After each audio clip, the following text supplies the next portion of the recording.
Hello there, my name is Pastor Buck Wilford. I'm the pastor here at Brunswick Community Church. We're located right in the Rito's Bakery Plaza at 1930 Pearl Road. We have church at 10 a.m. on Sundays and Bible study at 6:30 p.m. on Thursdays. We also have good Christian education hour at 9 a.m. Sundays if you want to come a little early. We're a church that loves people and we love God. We'd love to connect with you. We'd love to meet you. We'd love to just be a part of your life as well too. We're focused in on preaching the Bible. I do it verse by verse, expository style. We hold to the 5 solas. We believe strongly that we're saved only by grace alone, through faith alone, through Christ alone. And it's all to the glory of God alone. And the only thing we hold as infallible and inerrant and strongly adhere to is the scriptures alone. We'd love to see you out here. We'd love to have you come visit. Thank you so much.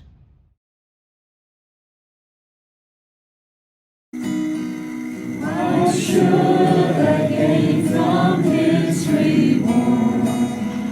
I cannot give an answer, but this I know with all my heart: His wounds have paid my ransom.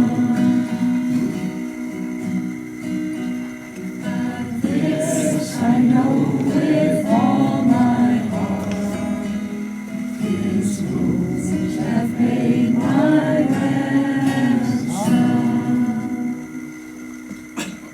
Let's go to 157, 157, 157.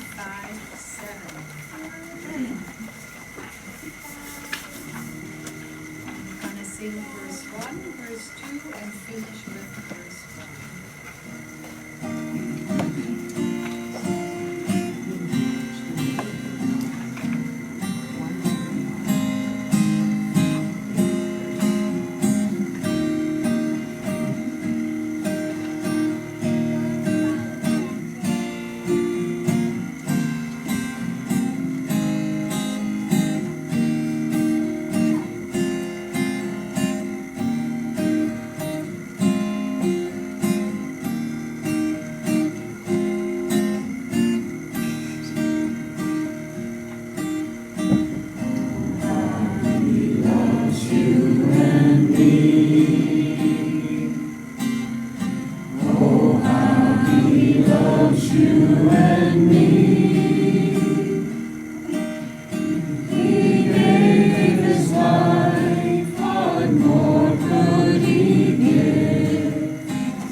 All right, here we go.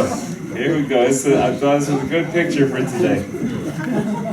We're talking about how there is nothing permanent in this world, to include our own lives and our own who we are. And I thought this is a good picture to show this, because you think you can't take it to the grave with you. If somebody ever saw something like this going on, it would be like, what's going on there? I think maybe if someone has a personal hearse they just drive around town with or something, huh? But if it was like a real body in there, you'd be like, this is strange. And if you think about it too, in history, if you look at the Egyptians and how they built those pyramids, they're like amazing type of stuff to look at and read the history. I think I read one thing that said there was like 2 million pound stones in one pyramid reaching 500 feet tall. Could you imagine building that? Could you imagine what it would take for that? And truly, the way that the pharaohs looked at that was they looked at death their entire life, and that would be the epitome of their death. That's what would bring them in to the afterlife. And that's what they put all their hope and their focus, basically of like their God, into this pyramid that would bring them into the afterlife. And that was what they did. And in the end, what's left? 2 million pound stones, still one upon the other. Something cool for us to look at, but did it do anything for that guy? Not really. Most people don't even know what pharaoh was which pharaoh and who had what, and what kind of guy's thing was which kind of guy's thing. So it's a lack of permanence. And I wrote in little writing, might be hard for you to read unless you've got good eyes. People have a problem being unwilling to accept things the way they really are. So many people are like, I'm not going to look at that side of things. I'm not going to think about that. But as we look in Ecclesiastes, it looks at that side of things. It sees the negative and it sees the good. And it calls it for what it is. And it says that we should as well too. And we have to remember that we are not permanent, and neither is what we do. So us ourselves, living right here today, we're not permanent. We're going to pass away just like everybody else has always passed away. There's not going to be some type of magical cure, magical science thing that's going to make you live forever. I like those fiction movies where they put you into deep sleep and you wake up 500 years later on a spaceship and find out some things have gone wrong, and now you got to find how to fix it. There's still hope and stuff. And those are like fictional movies, all right? It's not real stuff. And then so many people have so many hopes. I read an article just looking at the news. I look at the news on my phone all the time to see what's going on in the world. Although I'm very unhappy with how the news writes it most of the time. But I read something about how there's a miracle drug for aging, and they're starting with dogs, that you won't age anymore with this. And I thought, I wonder how that's going to work. What's that going to be like? But I bet what'll happen, some crazy side effects, something bad, something in the end you'll be like, oh my gosh, I wish I never would have taken the special anti-aging drugs or whatever it was, But people are always looking for this permanence, but there's a lack of permanence, and we have to the quicker we come to grab that and face the reality of death, the better off we will be in this life. Otherwise, it's just like this futile pursuit of chasing after the wind, something you're never going to obtain, something you're never going to catch, something you're never going to be able to achieve, this permanence. And truly, the way that human beings go about this lack of permanence is distraction and diversion. Okay, we watch another movie, we work a little harder, we take another college class or something, and we divert ourselves and our minds from seeing reality, that we truly are not permanent and that death is coming. I remember a long time ago when we used to meet at the recreation center, I remember I showed a video from Billy Graham and I liked it, and it was called Hope. In the beginning of it, he turned over an hourglass and he said, the moment we're born, we're already dying. Our lives, our time is already dripping away, sifting away. And everybody knows when you have an hourglass. I used to have one up here. It's another John Barber special. He said this is what you remember to pray for 3 minutes a day. You flip your hourglass over right there. But really, we all know that eventually the hourglass of sand runs out. And it's the same way with all our lives too. So this is where the book of Ecclesiastes, written by King Solomon, I strongly believe, because it's what signs the book over and over again, he is at the end of his life. He's already passed his 1,000 wives. He went through how you could try to search for pleasure in this life, and in the end, you're never satisfied. Okay? Tried to sing a little song by Mick Jagger last week, I can get no satisfaction, right? And he's like 7 years old now. He's probably still singing that same song. He hasn't found it. Neither will we. All right? And they went through the pursuit of wisdom and things like that, and it showed that you can't be the smartest man and still have something more, because this one here is going to show that no matter what, we all going to die the same way, and in the end, all of us will be forgot, will be gone away, and that's the way that life really is. And this is where he explores here, but it's really good. I can't wait to open this up. All right, so Ecclesiastes 2:12. And I'm reading out of the LSB version, Legacy Standard Bible. So if you're like, it's not quite the same as my NASB, it's pretty close to NASB. All right? But I like this. It's a new version and it's really good. Very word for word. So I turn to see wisdom, madness, and simple-minded folly. What will the man do who will come after the king except what has already been done? All right? So he's looking, now he turns to his exploration. Like the end of this chapter, we're kind of like done with one of the first sets of King Solomon exploring things of life and great philosophy and what's to be with this life and what matters and things. Like the things that would, as you come to the end of your life and you really see your mortality in your face, you think about. And this is like the end of the first set of things he's going to talk about. So basically he points out that wisdom cannot change reality. No matter how smart you get, it doesn't change anything that already is, okay? Reality is still reality. It doesn't change anything. It can only seek to understand it. So you actually understand it, and what it actually does when you understand what's going on in the world, you actually have more suffering than you did before, because you realize the situation's a little worse than the situation you thought it might have been from all your distractions and diversions. When you really have wisdom and you see reality, you're like, whoa. It's like I say it often, but this is something how I perceive things, is when you look at the world and you think, look how beautiful, look at our fall. Our fall is beautiful, okay? A lot of the pretty leaves have changed color all the way and fallen down, but it's still very beautiful right now. But when you take a closer look at the world, you see suffering, you see death, you see cancer, you hear the worst of the worst things all the time, and you see that it's a fractured, broken world that we live in. And it's not a perfect world. And we can see, why is that? We have to go back to the book of Genesis chapter 3, because God cursed the world because of sin, and all mankind will suffer until the full redemption has come, with Jesus Christ coming back when he comes back again. But as we see these things and we try to understand it, it actually makes the suffering worse. And pleasure, because you sought out pleasure, what does it lead to? Frustration and boredom. No matter how much you get that you think you wanted that would make you so happy, when you get there, you're like, it's like my new computer here. It's got some cool little things that my old one didn't have. And I was excited, but I bet in 10 years, I'm like, this thing is ancient. There's nothing that's the same. Like the way my old one got right there. And this is the way it is. Look at our phones. We all talk like, which iPhone do you have or something. Imagine if someone says, I have an iPhone 5. You go, what? Really? It still works? I mean, because it's already, 14 or something now. And no matter how much satisfaction or something, pleasure you seek to get, you'll find it doesn't satisfy.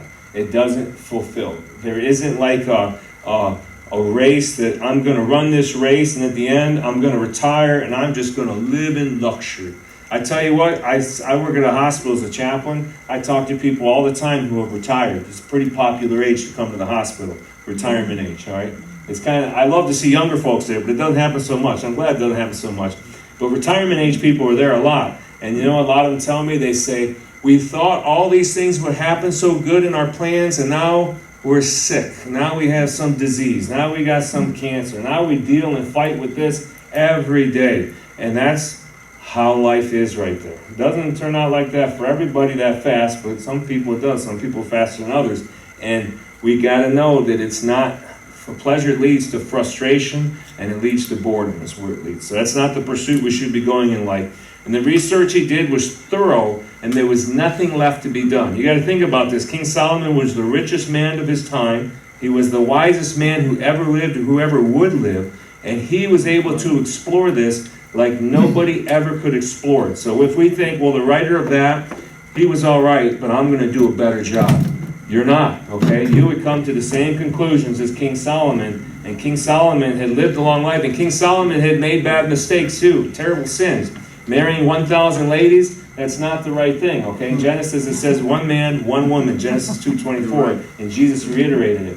And even in In the Bible, before Solomon was about, it said kings weren't supposed to gather to themselves many horses and much wealth and all this. And he did. He had everything that he had. And in the end, this is what he writes right here. Okay, and so he's done all this research, and he's saying, who else would be able to figure out something more? And I'll tell you, no one else would be able to figure out something more. This is really the truth of God about life in the book of Ecclesiastes. We have hope, though. Don't worry. We're not going to just leave you in darkness at the end. There's a beautiful light at the end of this speech today, in this sermon. And I saw that there is an advantage in wisdom over simple-minded folly, as light has an advantage over darkness. So it is better than being lazy. Being smart is better than being lazy. Reading your Bible, digging in deep, researching, thinking about life, knowing what you do and being good at what you do, whatever your skill set are and whatever your jobs are, that's a good thing. It's better than being lazy, okay? So he sees that there is an advantage, all right? A wise man can see, but a fool can't even see where he's going. He's like in a dark room. The wise man's found the light switch at least. And he turns the light switch on and he can determine and see what's in the room around him, determine and see what's in light, determine and see how he wants to take this step or that step to live this life. And it's a little bit better than the fellow who just sits there and does nothing and just sits in the dark room, okay? So he's not trying to say that nothing matters, all right? Never in the Bible does it say nothing matters, all right? Even though this is a book that says vanity of vanities, all is vanity, it's never saying nothing matters, all right? Human wisdom, though, does not provide the answers. The answers cannot be found in human wisdom. It can't be found in philosophy of the last 200 years, which for the most part discludes God in every way. It cannot be found. The greatest philosophers of today still haven't found it. I went through it last week. Tons of these great philosophers, what did they do in the end? They committed suicide. They went into insane asylums. They ended life in horrible ways.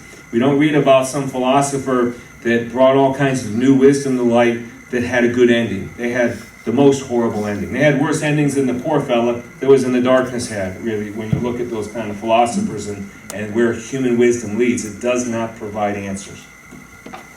The wise man's eyes are in his head, but the fool walks in darkness. And yet I know that the fate of one becomes the fate of all of them. So while he's saying that the wise mans are able to see and use the eyes they got, and the fool just walks around the darkness, bumping into one trouble to one trouble, he's saying that the fate of one becomes the fate of all of them. What is that fate? Death. Death comes to all of them. So in the end, the super wise guy's dead. In the end, the guy that just sat in the darkness, lazy, was a fool, is dead. And what do they both have? The exact same thing is what he says at the end of the day. Wisdom only goes so far because all will die. Death is in God's hands. Death's reality ought to chasten our pride and humble our self-sufficiency. It really should. As we think about dying, it should humble us. It should make us go to God and cry out for mercy and ask for his help, ask for his forgiveness. And I tell you, a lot of folks, when they come to dying, not all of them do, but a lot of them do, they do reach out to God because they realize, you know what? I missed it. I missed it all, and here I am. I tell you, the best book for that, if you want to listen to it, I bet you it's free even. It's free to read for sure. If you go to Desiring God, as John Piper wrote a book once called Don't Waste Your Life. And he said a big thing that changed his life when he was a young man. His dad was a preacher as well. And he heard his dad preaching. And there was an old man that came forward to accept Christ. And this old guy was crying out saying, I've wasted my life. I've wasted my life, because he realized he lived his whole life without Christ, without Jesus as being the central focus and the top priority of all things. And he was a young man, and he looked at that old man, and he thought, I don't want that to happen to me. I don't want to waste my entire life searching after something that's nothing. And he wanted God. And that's what John Piper's, he's written quite a few books, man. He's got some great ideas, some good sermons. I'm blessed by a lot of John Piper stuff. He's a man that truly does love God. But that's what I think about when I read this verse here, that the fate of one becomes the fate of all of them, and that death's reality should humble our pride, and it should also humble our self-sufficiency. We should realize that all things come from God, not from ourselves. And we may think we have it all. I'll tell you what, we know, like what we call Murphy's Law. If it's going to go wrong, it's going to go wrong. Let me tell you, sometimes it goes horribly wrong, doesn't it, with everything that we try. And we've got to just depend on God and trust him. You know, we can't be putting that dependence on ourselves. It'll end up nowhere in the end. At worst, in the end, you die. And then that's it. And what is it? And he says, then I said in my heart, as is the fate of the fool, so will my fate be also. Why then have I been extremely wise? So I said in my heart, this too is vanity. And think about how he wrote this in his heart. You know, and like I said before, in the Hebrew language, there was no word for brain. So pretty much you can almost always replace the word heart with brain, you know, with how your deepest thinking. And think about this, when he really comes to this reality, and not everybody all comes to this reality at the same time, is that, you know, I'm going to die. You know, not everybody's even thought about this so much. Some people think about it all the time. I think about this all the time. I have most of my life. I'm always thinking about, you know, is this the day that I'm going to die? Is this the end of my life right here? And where does it do? It drives me to go to Christ, to trust in Him, and know, well, you know what, if it is the end of my life, I get to see Christ. And that brings me joy. But some people who have no faith and have no hope in Christ, they try to, like I said, to go by the diversion and distraction. I'm not even going to think about that. I'm going to work a little harder. I'm going to do this. I'm going to do that. And they just kind of distract their mind, trying to never think about it. But here we see King Solomon said he really thought about this, and it sat deep in his heart. You know, the same fate of him doing so many things as the wisest man who ever lived, and so much wealth and so much power, and everything that he had as the king of Israel. He realized he's going to die the same way the poor guy on the street's going to die, that's a fool that doesn't do anything, that's super lazy. It has the exact same end. And this why complaint? This is like, as he says in my heart, he goes, you know, this is like he's praying. He's like, what do I have then? It's all vanity. We see it throughout the Psalms. We see it even when it talks about Jesus in Psalm 22:1. My God, why have you forsaken me? We see this all throughout the Psalms with the why complaint. We see Job complain. Why, God, is so much terrible things about me? I tell you, as you read the Psalm, we've been in Psalm 119 for our daily Bible reading. It's like constantly, that guy was in bad shape. As we were reading it slowly, that guy had some afflictions. He had some permanent disabilities or something that were never, ever going to change as you read about that fellow. And he complains and he cries out, but he constantly keeps going back to God. And he's like, but God, you have loving kindness. But God, in you, I'll put my hope. But God, in you, I'll read your word. I'll hide your word in my heart. I mean, the whole psalm really focuses on how powerful is God's word. And it's praying out to him. And you can see that guy who wrote that wasn't living on like some wonderful level that we've never achieved or something, or that we could achieve. He was just like you and I. And we can see that distraction and diversion didn't work for King Solomon. And there's a fellow named Spectre. Maybe some of you guys, there's some people here a little bit older than me. Not much older, but a little bit. And maybe you'd like the Beatles back in the day. And there was a fella that was like behind publishing the Beatles and making it all work, and his name was Spectre. And he's the one who made the album Imagine, you know, with the Beatles, which really is, it's the theme song of the atheist. When you hear about it, a world where there's no heaven, a world where there's no hell, a world where there's no God, you know. It's really a theme song of the atheist. It was funny, once I saw the old folks home, religious folks, and they're playing it for the folks that were in there, and I thought, how is this have anything to do with religion? This is a theme song of the atheists, but they like the tune, right? And we like the tune too, probably. You might like the tune. I like the way the tune sounds. But he did all these things, and he thought he was so special. And then what happened? Somebody killed John Lennon. And what happened? He disappeared, and he went back to making some work again. And you know what? That work didn't go well. And in the end, what did he do? He killed somebody, and he went to prison in like 2002 or something, this fellow named Spectre. So this guy who thought that the distraction and diversion, that he could have all this stuff and be this fellow and he could be a made man with all this, where is he now? If he's still alive, he's still sitting in prison is where he's sitting. And we have to realize, as in one of the most wonderful books, let me see if I still have it up here. Maybe someone has borrowed it to my happiness, is the Pilgrim's Progress. In the Pilgrim's Progress, in the beginning of it, he realized that he lives in the city of destruction. So just like the way Ecclesiastes, like King Solomon comes to this reality, this profound reality that hits him so hard that he's going to die. And no matter everything he did, it doesn't really matter in the end.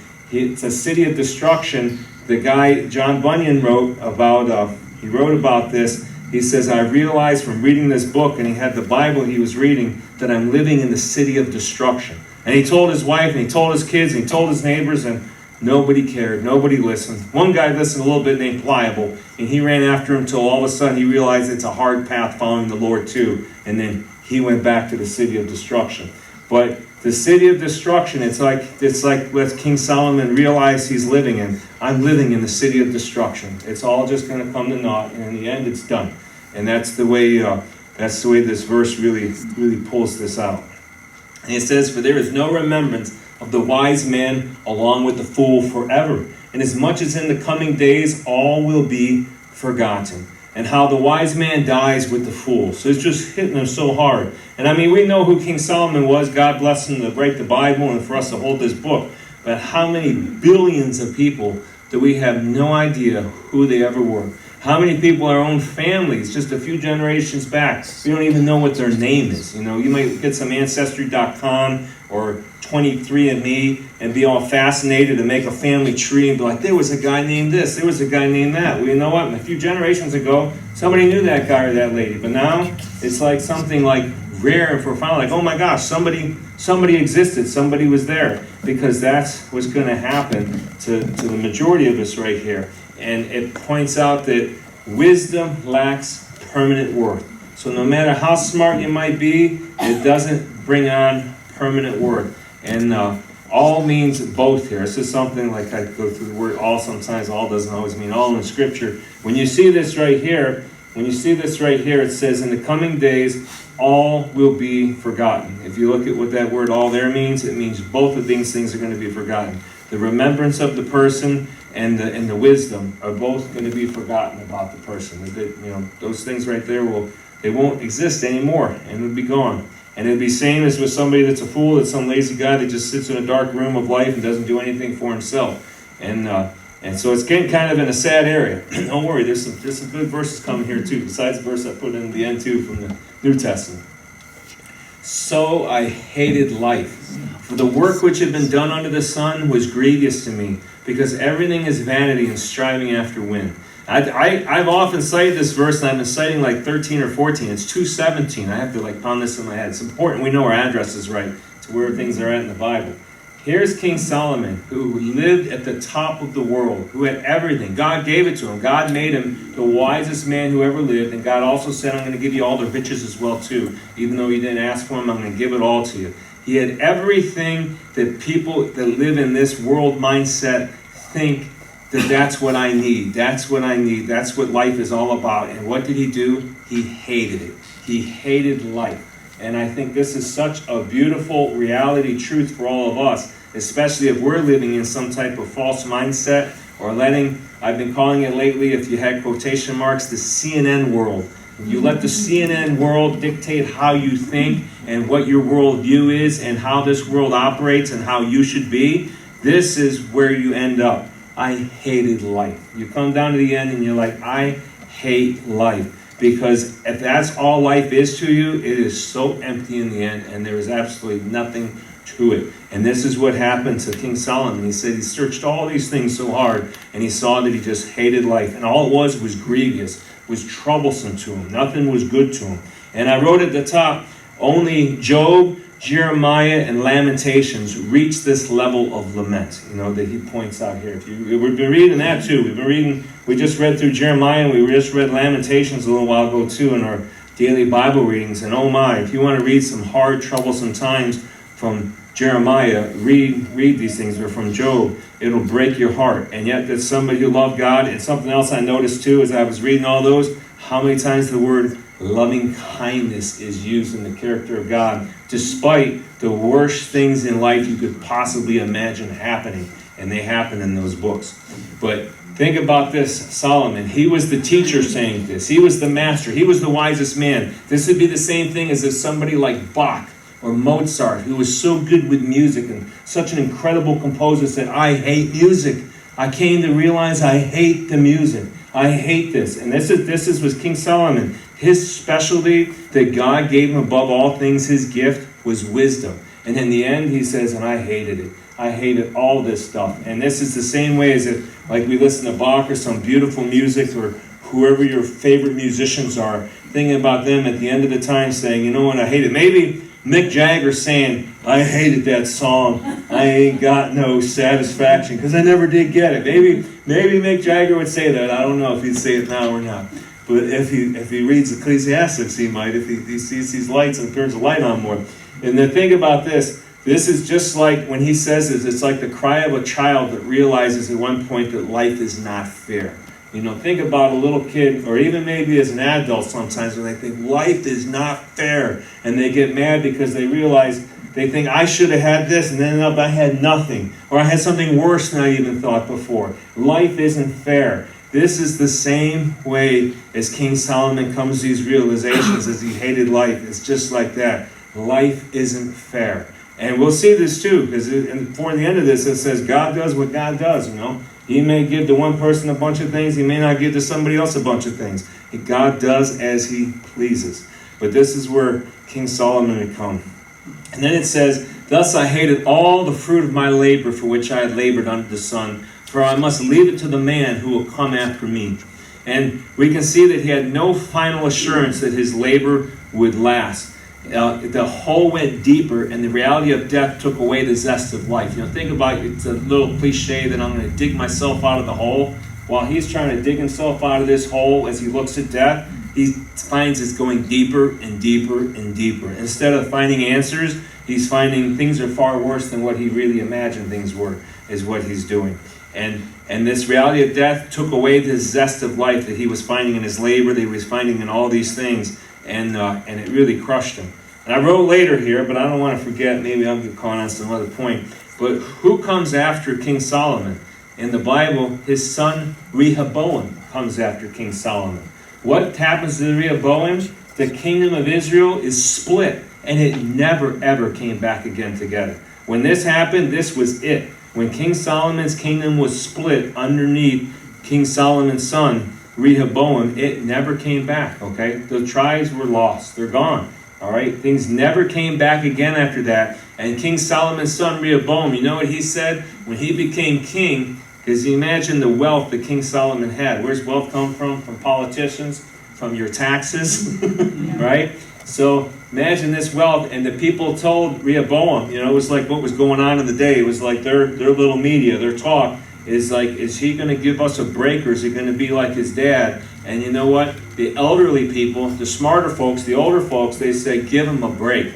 Tell him things would be better. You know, you're going to go easier on him. Give him a break. And his personal friends, his peers, like the other young folks like he was, said, oh no, you tell him that your little finger will be thicker than your dad's thigh, and that he might have whipped you with something, but you're going to whip him with scorpions. It's going to be so much more intense than what they ever imagined when you're a king. And he did. And guess what happened? The kingdom split. And it never came back again. And think about all the labor, all the work, all the stuff that King Solomon tried to do. It all vanished with his son right there. And it didn't end well at all. So Ecclesiastes 2:19 says, and who knows whether he will be a wise man or a man of simple-minded folly. I hope nobody calls me some guy of simple-minded folly. Isn't that something rough, you know? But I have to admit, sometimes I am simple-minded folly, you know? I'm that guy too sometimes. But yet he will have power over all the fruit of my labor, for which I have labored and for which I have acted wisely under the sun. This too is vanity. So this is, like I said, his son Rehoboam came, and that's exactly what happened. His depression was matched by all the hard work he had done. So he did so much more hard work, and he couldn't take it with him. Just like the picture of the U-Haul being behind the hearse. Everything that he did in this life, it wasn't going with him. And it sat with him hard, and it made him sad. Therefore I turned my heart to despair of all my labor for which I had labored under the sun. So think of a guy in like deep clinical depression. Here he is as he looks at death, and he looks at the sorrow, and he looks at the reality that there's nothing from this world of all the achievements, all the hopes, all the pleasures, all the wisdom that can really get you anywhere more than where you are right now, or, you know, going to be gone and be disappeared and no longer remembered. He says, when there is a man who has labored with wisdom, knowledge, and skill, then he gives his portion to one who has not labored with them. This too is vanity and a great evil. And that's why I put Rehoboam. This is exactly what happened with his son Rehoboam. And if you look in the New Testament, which I already have a lot of verses cited, list all these here. Luke 12:13-21, it's a story about a rich man who says, I'll build all these barns, and I need more barns. and then I'm just going to kick back and relax. Just like a person saying, then I'm going to go on retirement and just enjoy myself. And then what does God say? He says, you fool, your soul is required of you this night. And it's gone. It's all gone. So everything that the person thought they were going to have is all gone. And this is a spiritual truth, and we see it in real life too. I told you, even at the hospital, I see many people that tell me, we thought we were going to get to retirement and relax, and then we got all these health problems, and that's all we deal with right now. And this is reality right here. And if you put your hope in the wrong place, you surely are going to be totally full of despair, depression, and so very sad. And if you think about these super smart guys who were philosophers and how they knew so much and they dug so deep, and then they went to the insanity place, then they went to killing themselves, then they lost everything because they realized they were pursuing the wind. They were pursuing nothing, and there wasn't anything there in the end. They were just distracting themselves and believing a lie. They were believing the CNN. That's what they were believing, okay? For what does a man get in all his labor and in the striving of his heart with which he labors under the sun? You remember what the serpent said to Eve? He said, if you eat this fruit, you'll be like God. Like you'll have all this wisdom. And what was it? It was the tree of good and evil, right? The tree of the knowledge of good and evil. And they were forbidden to eat it. And the serpent told him, who was Satan, he said, if you eat this fruit, you'll know. You'll have all this wisdom. You'll be like God. And guess what? He points out all your labor, all the things you ever did. What are you going to get? Emptiness in the end. And it's just like the devil's lie. That was one of the first big lies. The first lie I think we see about the devil when we read the scriptures is that he tries to get them to eat this fruit and ask them, did God really say? Did God really say this and that? And yes, they knew that God really said it, but they still went ahead and did it anyways. And it was at that lure, the last question that Eve had before Eve took the fruit. The last statement was, if you eat this fruit, you'll be like God. And she took it and ate it and gave it to her husband, and he ate it too. And then they knew things, and they were full of shame, and they ran and they hid. And yet God still showed them mercy right there. But the curse came, and that's where the brokenness came throughout everywhere right here. So we're almost done. Don't worry. Because all his days, his endeavor is painful and vexing. Even at night, his heart does not lie down. This too is vanity. So look what he's describing. Pain, toil, strain, insomnia. You can't even sleep. And it's all for what? To achieve success that cannot be kept. Everything you do, it can't be kept. It's all going to go away. It's all going to go back to that picture of the hearse. They could dump that stuff down in the grave with you, but what good is that going to do you right there? I tell you, if you've ever been around a dead person, at least in my experience, this is my perception, what happens to me is when I touch the dead person, there's not a person in there anymore. They're gone. It's not there anymore, and it's gone as gone could be. It happened to me. The most powerful time that happened to me was with my dad. When my dad died, my mom took the time to let me go and see his body before he was cremated, and I just touched his forehead. And when I touched his forehead, I knew immediately my dad wasn't in there anymore. It was like, seconds. She paid a lot of money. She paid like $100 for me to go see it. I only was there like a couple minutes, and that's it. Because that's all it took. It was important to me, but as soon as I touched his forehead, I knew he wasn't in there anymore. And since then, I've touched many a dead person. And I tell you what, there's nobody in there when the person's dead. They're not in there waiting to somehow wake up again or something. They're gone. They are not in that body anymore. And nothing can be kept in this life. And these things hurt him so bad, and it gave him all this painful vexing in his night, and everything struggled, and he realizes such vanity. It's like you're hearing the story of King Solomon as he shares it as an elderly man about his struggle, about how all of his life, and he tried all these things, and he had all these wives, and he had all this money, and this was where he struggled. He tried to philosophize, he tried to learn, he tried to grow, and he comes down to this, is that none of that matters. None of that can you find peace. None of that will that give you the satisfaction. And it's a hard truth. But then here's some positive verses. Some positive stuff's coming here, okay? There is nothing better for a man than to eat and drink and have his soul see good in his labor. This also I've seen that it is from the hand of God. Now this is not like maybe I wrote it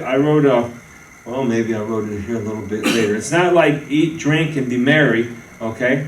It's not like the secular saying, for tomorrow we die, okay? I have a little more to say on that. But this isn't a bit of a similar tone right there, is that we need to enjoy these ordinary things of life, okay? And I wrote here, no better solution than to enjoy the commonplace. Enjoy life as you can. God is not an absent landlord, okay? God is not a deist. Deism believes that God came, made everything, and just took off, and one day he'll come back again. God is active. I tell people all the time, I don't believe my heart would beat another beat. I don't believe my lungs would move another time to take another breath if God wasn't actively doing that in my life. And I believe that with the cells of our body too. I believe that to the smallest cell. I believe that if God is God, then he is in control of absolutely everything. There's not one thing in this world or in the universe or as big as your mind can imagine that God doesn't control actively right now in the moment, and it's in his hand, and he is in charge. And you think about this, we should enjoy life as we can. Today we got a wonderful potluck coming up, okay? I can't wait to enjoy some good food. I can't wait to enjoy some good fellowship with everybody. I can't wait to have these good enjoyment things. And I'm going to try to absorb it. I'm not going to take it for granted, okay? And I tell you, as I look at Ecclesiastes more and more, it keeps reminding me, don't take the small things for granted. Don't take these little things for granted in our life. Where do they come from? It says here at the end, it comes from the hand of God. And it says another verse in the Bible that all good things come from God. So if there's anything good that ever happens in your life, say, glory to God, thank you, Jesus, and enjoy it and take it in, because that's a gift from him to you.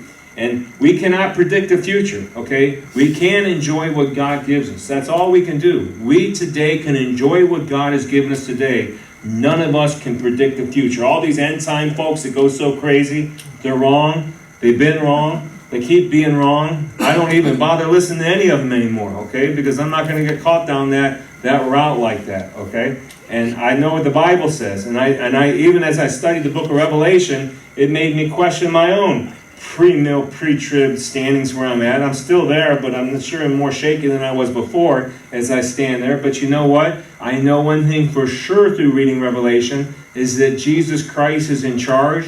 Jesus wins, and everyone who believes in Jesus is safe and will make it through and will be in the kingdom of heaven with him forever. So those things I have found even more depth, and that's what makes my search through Revelation so beautiful, because I am so safe and so secure no matter what happens in the end and how it goes down. And I can't predict the future, okay, but I can enjoy what God's given me now. And the not all we do is, so I did put it right here, the not all we do is eat, drink, and be merry. Because remember what it says, all we can do is eat, drink, and be merry, but it's what we can do. So it's not all we can do, but it is what we can do. There's more things we can do too, like love Jesus, follow after him, and things like this.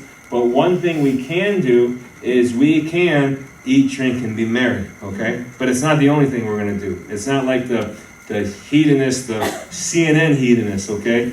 There's a book from Piper called The Christian Hedonist, right? But he doesn't go in a bad way with that. Christian hedonist, you're focusing and thriving on God and striving on him. And what can we do? We can eat, drink, and be merry to enjoy life right here, right now. And that's not the only thing we can do. There's something we can do. It says, for who can eat and who can have enjoyment outside of him? It's God that determines our lot in life. God's the one who's determined where we're going to be, who we're going to be, what circumstances are going to happen around us.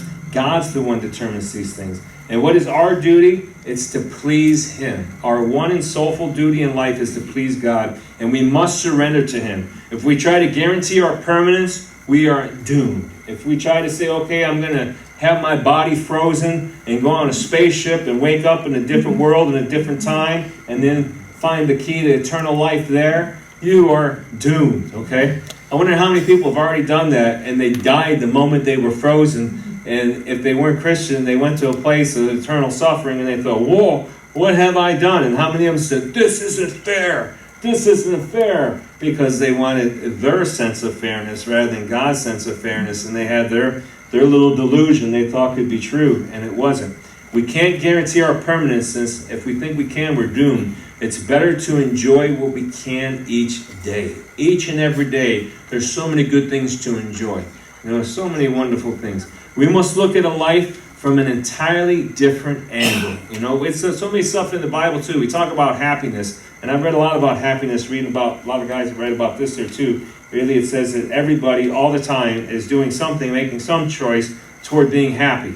Trying to find happiness right there. And in Philippians which is one of the most joyful books Paul wrote while he was in one of his most suffering times in a prison cell, he says that the key to it all is contentment, to be content with what God gave you, with where you are right now, here, today. If you can't find contentment today, you sure won't find it tomorrow, no matter what achievement or what level you go to. You know, it's something to be found here today. And we've got to look at life in this kind of angle, and we got to realize there is no enjoyment outside of Christ. Because if Christ isn't your focus, if you don't have this perspective, if you don't have this worldview, you are going to have troubles. I guarantee it.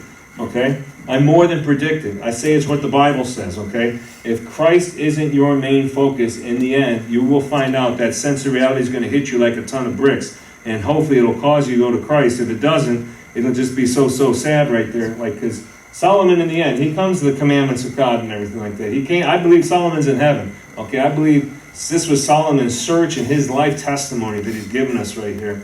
But it's so important that we go to Christ. And this last verse, it says, "For to a man who is good before him, he has given wisdom and knowledge and gladness. While to the sinner, he has given the endeavor of gathering and collecting, so that he may give to one who is good before God. This too is vanity and striving after the wind." So, who knows who's good before God and who's not good before God? But he says those who are good before him, God gave him wisdom, knowledge, and gladness. That's a beautiful thing to have, wisdom, knowledge, and gladness.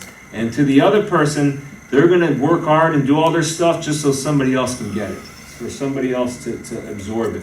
And you're like, golly. And look at this. It says, "Take joy in food, drink, work, and love." These are things that we'll see throughout the book of Ecclesiastes. These 4 things we should truly enjoy each and every day. Don't enjoy food so much you're a glutton and you weigh 500 pounds and you're going to die earlier, okay? Don't do that. I'm actually I don't know if you noticed, but my belly's slipping down a bit right here. It's not slipping down as fast as maybe some people would like it to slip down, or that maybe I would like it to slip down, but it is a little bit going down, okay? Yet I do treat myself some. This is Thanksgiving potluck. The word Thanksgiving to me means really enjoy yourselves. I'm going to enjoy myself today, but I have been being careful, what I drink and how much I eat and things. But you can't go overboard. It's not like I said, it's not like the secular saying of all we have is to eat, drink, and be merry. That's what we have. We can eat, drink, and be merry. And we can enjoy love, too, with our family and things like this as well. But here, I wrote, our task is not to change the future, but to fear and obey God in the present. We can't change the future, okay? These people with climate change, to me, this rings out so much for example. They're all thinking they're going to change the climate. Well, at the same time, we're having all these threats of nuclear war. Imagine how bad that's going to do to the climate or do to the environment or do to the fallout. I mean, that would be worse than any kind of cars and everything else that's going on. And it's like, what a futile event when they came out with that one thing, the Green New Deal or something, where basically said everybody would have to rebuild their entire house and all this kind of stuff. I thought, what kind of far-fetched fairy tale are we talking about here in life? Are we actually going to try to do this? We'll all be like as broke could be. But that comes from an attitude of people who don't believe in God, who think that they can make everything just right, and there's some type of level they can achieve. And what will they find? They'll find darkness is what they'll find, as we see in this passage. They'll find more trouble. They'll find lots of horrors and things. And here we see that God is the one who determines the future. It's in God's hand. Trust God. God has got this. God's hand conducts life's opera. Think about this, an opera going on, okay, and the conductor and things. Picture that as God. He's the one who says who's going to sing. He's the one who says who's going to play. He's the one who makes things the way they are. We can be assured that everything going on in this world today is going exactly as planned according to God. Exactly as planned. Some people with their theology would be very upset hearing you say that. Be like, what about the wars and the killings and all this other stuff that's going on? You know what? It's all perfectly to God's orchestra. He is playing this tune, and He has got it perfect. And there's a purpose and a reason behind it all. Some people, especially when you're suffering and facing death, you need to find some answers. I found something recently that was so beautiful, and I've shared it a few people this week that were facing death, is if God had never played out this orchestra of all this suffering, evil, and trouble in this world, we would never have a Redeemer. We would never know what redemption was. If we were born in the garden with Adam and Eve and they'd never sinned and everything was perfect bliss, we would never know God as the Redeemer because we would never have fallen to such a state. We would never have lived in such a state. And think about this, for all of eternity, you won't just know him as your Lord, but you'll know him as your Savior. And you'll know what he redeemed you from. And talk about what a tremendous more aspect to the story that brings of that beautiful perfection. That, yeah, that's how broken stuff was. But God loved me so much, he died for me. He gave his life for me so that my sins could be forgiven and I could be with him for all of eternity. And this is we see God's conducting this opera. And it's not our striving, it's God giving to people who please him. You know, it's not like I can work real hard and God's going to like my good work and bring me to heaven. You know how many people believe that lie? Tons of them. You know, and they're refusing to go to church. And they'll even sometimes say to themselves, I'm a good person. If you know what I did. And I'm thinking, well, you don't know who God is then, because your goodness looks like garbage in God's eyes, is what the Bible tells us. You know, it says our best righteousness is as filthy rags before him. It's not on our achievements that God's choosing us, or that God's going to save us, or God's going to bring us eternity. God's doing this because it's God's opera, and he's the one playing the song. And I'd say, as we realize this and believe it and see that's what the Bible says, we should also go to what the answer is as well, which is putting our faith in Jesus Christ alone. Because we know what the fate is in the orchestra for all those who have faith in Christ alone. It's eternity with God in heaven forever. So God gives as God wills. And my last verse, last slide, believe it or not, there's no crazy slides with lots of words or nothing on them, okay? Because there was a lot of verses today. Is John 11:25-26. I've memorized this passage. This is a good passage to memorize, especially if you like to share the gospel with people, which I hope you do. If not, well, I hope you start. Because we need to share this beautiful truth in this dark world we live in. Jesus said to her, this is right after her brother had died. She was broken because her brother was dead. This is Martha and Mary talking about Lazarus. And Jesus said to her, because she had already said, look, God, if you'd been here, maybe something would have been different. Because he didn't show up for 4 days. He purposely stayed away while her brother went through the bad stuff and died. Purposely did. Why? So he could be glorified. That's what it is when you read through this, okay, and you read about the passage. But Jesus says to her, I am the resurrection and the life. He who believes in me will live even if he dies. And everyone who lives and believes in me will never die ever. Do you believe this? Isn't that a beautiful truth right there? Is that if you believe in Jesus today, you will never die. If this sermon sat with you, if you let it sit and if you thought about that and you actually maybe in these moments felt the reality of death and how real it is that it's coming, and it's coming for sure to every one of us, and maybe you got a little sad and maybe it was a little hard on you, maybe it was like the way King Solomon was, like complaining the why to the God and feeling frustrated. And then here is the answer. The answer is if you believe in Jesus Christ today, you will always be with him forever. This is the answer to all things. This is the answer to all of life. It's not just my answer. It's not just the Christian answer. It is the answer, okay? People with like the CNN mindset would be very upset. They'd be like, well, that may be your answer, but that may not be the Hindu one, or the Muslim one, or the Buddhist one, or the atheist one. Well, you know what? Life's not fair. They should come to realize that already. God doesn't give a special way to all these different faiths and all these different people. God's not there to please us. We're there to please him. He didn't create us so that he could serve us. He created us so we could serve him. And this is a mindset that's so messed up in reality today. People think God's all there. God's there for me. You know, people misquote those verses in Jeremiah so often. It says, I have good for you planned and not evil. I will, all these things. And if you read Jeremiah, several other times it says, I have harm for you planned and not good. I have so much horrible things planned for you. And I think if they were to take the misquoted verse they take out of Jeremiah and just read that chapter and what else is going on in that chapter, they would be like, oh my, I'm not going to touch that verse anymore. Because you honestly couldn't do it if you wanted to misquote it, because there is so much misery and hardship that are going on in that area right there. And People try to make this all about themselves when in reality it's all about Jesus. There's a good hymn like that, a good song. I remember singing it with my wife one day in the church.